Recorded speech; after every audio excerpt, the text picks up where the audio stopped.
Hey guys, welcome to today's video. So today I'm going to be covering another question that you guys asked me on my last Instagram post, which was just over a week now. So one of the comments was qualifying. So how could you qualify the right clients?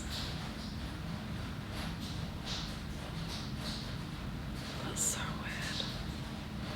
That's the shower. Okay, so that was really weird. The shower just started going. I don't know why, but anyway, let's just carry on. So yeah, so today's video is going to be on how you can qualify the good clients and pick out the ones that aren't going to be great clients, so the ones that are going to be bad clients that you don't want to onboard, and sort of the telltale signs and sort of the telltale signs for knowing that a client's going to be good or bad. Now, this is going to be something that will depend on whereabouts you are in your business. I'm not saying that you should just accept clients that you know are going to be a pain in the ass, but sometimes when you're starting out, if maybe this is your only stream of income, if you don't have a job that's supporting you on the side, you might feel under financial pressure and you're sort of just taking any clients you can get because you need to get the ball rolling, get that case study, get that first testimonial. So when you first start out, you will probably end up taking on some clients that you know deep down aren't going to be the best clients, but because you're so excited, you kind of make yourself believe that it's going to be good and you want to take them on just to sort of get that client. Now, a few things where I could tell that they were going to be a bit of a nightmare is, first of all, just intuition. I think I'm pretty good at sort of telling if I know I'm gonna get on really well with somebody or if they would probably irritate me as a client. Depends on the type of questions that they're asking, their general attitude, if they're open-minded and sort of willing to trust you with stuff. A lot of these clients that are gonna be nightmare clients, they're not bad people, they don't have bad intentions. Maybe they've had a bad experience in the past with a marketing agency, maybe they've had a bad experience with Facebook ads or whatever it is that they've done. They might have had a bad experience, they might have had broken trust, or it could be that they've never tried it before and they don't really fully believe and they're overly cautious. So anything that is gonna make them feel nervous, not fully trust in the process yet, is gonna lead to a lot of questions and having to maybe communicate with the client more so than you really have time for, or than you really want to communicate with them. If you're starting out, you probably do have a little bit more time if you don't have many clients to manage, but it's very important to set clear expectations from the start with a client relationship as to how often you're going to communicate, through which medium, so whether it be Slack, WhatsApp, iMessage. I recommend Slack. I don't really respond to any clients if they message me or like DM me or anything about work stuff, just because I don't want to have everything on different platforms. I want to have everything that I need to see on Slack. When I see it, I will respond. Like every 24 hours I'll check Slack and respond to any clients. The rest of the time, like, it can normally wait unless it's a dramatic disaster. I've not had one yet, but if it was something like awful, I'm sure that they would message me or call me and I would see that and get on it quicker. But normally there's not been a pressing situation where I need to be communicating with clients anywhere else. So like, I know when I first started, when I first had some clients when I was starting out, I didn't set any expectations really, just because I was so excited and caught up in the fact that I had a client at all. I was just like, I'm going to dedicate so much time to them, I'm going to be there all the time, like 24-hour support. And that's just not viable when you start to scale. That might be fine when you're at a few clients, but honestly, I try to limit it and say like every 24 hours I'll get back to you. If you're traveling, then obviously sometimes that can be longer, or the time zones are different, or like whatever it is.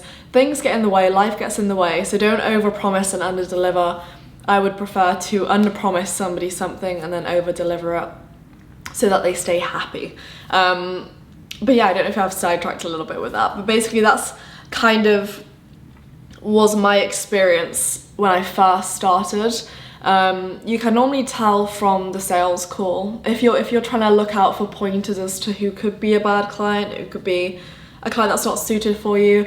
In general, as I said before, use your intuition and some common sense. If this person is like rude to you, condescending, doesn't treat you as an equal, anything like major, stay away from it. Even if you're like desperate for the cash, it's probably not going to work out well, and it's going to give you way more stress and anxiety than anything good in return, and you could just double up on your outreach the next day or put in a little bit more effort to finding new clients instead of taking on that sort of bad apple, I guess. So if they're asking them questions, if they're being rude to you, if they're being condescending or not treating you with respect, stay away from that person. Likelihood is they don't treat anybody in their life, in their social circle, people around them with respect, or they just don't value your services and they're just gonna be a nightmare. Be a nightmare through the entire process. So stay away from people like that. Politely decline. You don't have to say sorry, or you don't have to make a big excuse about it. You can just say, hey, look, I don't think we're a good fit.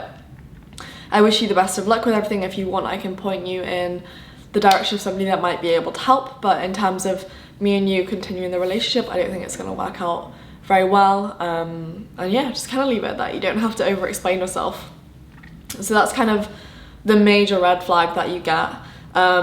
If you know they're going to be a pain in the ass, just either don't take them on, or maybe, yeah, I would just say don't take them on unless you're like, it's an amazing client, you really want to take it. Maybe try and set expectations and have a chat about it, and don't do a 3-month contract, maybe do a 1-month contract. If you don't really care about keeping them on or losing them, but you really want to try and make it work, maybe do a 1-month contract with them, like a monthly rolling retainer. See how it goes and see if maybe it was just their nerves at the very start that made them come across in a certain way. Give them a chance. If it doesn't work out, drop them. But yeah, I would just stay away from people that give you any sort of bad vibes. In terms of good clients, so I actually have the perfect agency client right now. Like, I couldn't have hoped for a better client. They are literally just, he's the perfect client. So he doesn't pester me, he doesn't bug me for stuff, he kind of lets me do my thing. He's like, hey, whatever you need, like, we've got it for you. Like, me and my team have everything sorted. Like, whatever materials or resources you need, any information, like, I can hop on a call any time of day, just let me know. Like, bug me as much as you want for anything that you need, and I'm just gonna sit back and let you do your thing. Like, I believe in you and I believe that you're gonna get the results. So I have the best client. Respects my time, doesn't pester, believes in me, has faith, has an open mind, is willing to try more, and that just really creates mutual respect, and it makes you as the agency owner, as the service provider, whether it's you or you're outsourcing the actual service, if that client treats you well, you're going to want to treat them well. In return, you're going to want to make sure that they're happy and that you do the best to make sure they're content. So it works out really well if both parties are nice to each other. And I think that's the most important thing. But yeah, so that's kind of how I can tell the difference between a bad or a good client. Normally all the expectations in terms of communication, etc. are all set at the start in terms of how often I'll speak to them. End of month calls, like, we don't need to be on a call every single day if there's no need for it.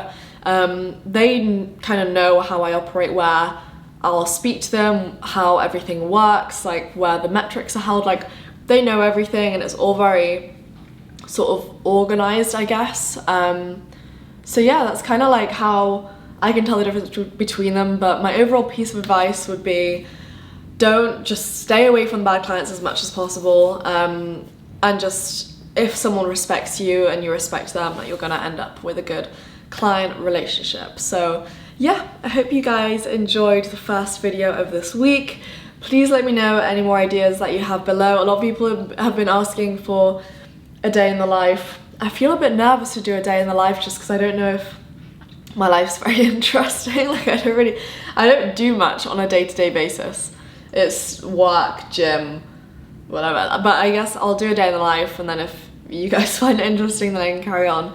But I'm gonna try work in a vlog at some point, like an informative vlog, and think of maybe some, because obviously if I'm posting every day, it's kind of hard to come up with ideas to shoot every day that are interesting and relevant to people. So I might start mixing it in with value and sort of half vlog, half value, just to bulk out a little bit.